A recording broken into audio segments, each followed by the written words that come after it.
Okay, in Revelation 19, we left where it said King of Kings and Lord of Lords. And the reason it says that when Christ comes again is because he purchased the kingdom for us. It says in Daniel, and it says it in Revelation, it says it all through the New Testament, all through the Bible. The kingdom was purchased for us. So he is King of Kings, Lord of Lords. In other words, in the Old Testament, there would be contracts between suzerain kings and vassal kings. The suzerain king would have the bigger territory and cover all the area, and the vassal king would have their little kingdom within the underneath the suzerain king. And this is why they were both called kings, but the head king was the suzerain, and he was called the King of Kings and Lord of Lords. And that's what this is referring to, is that we are kings and reign with Christ 1,000 years, as it says in Revelation 20.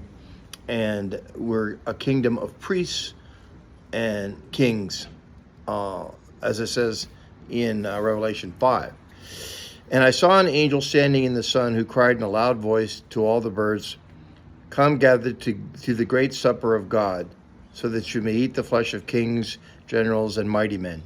So, depicting this massacre that's going to take place. Then I saw the beast and the kings of the earth and their armies gathered together to make war against the rider on the horse and his army. But the beast was captured, and with him the false prophet who had performed the miraculous signs on his behalf. With those signs he deluded those who had received the mark of the beast and worshipped his image. So basically this is through the end of time, after the people that have received the mark of the beast is captured and thrown into the lake of fire and destroyed.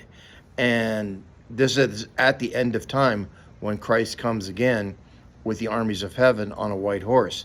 And this is the Battle of Armageddon. That's what it's describing. The two of them were thrown alive into the fiery lake of burning sulfur. The rest of them were killed with the sword that came out of the mouth of the rider on the horse.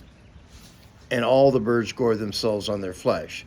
So this is the end of the beast, the false prophet, and everything else. And this comes at the second coming. And this is the Battle of Armageddon that's spoken of in Revelation 17. So this is not the complete end, but this is the end of the beast. And then we're going to move on to what happens from here.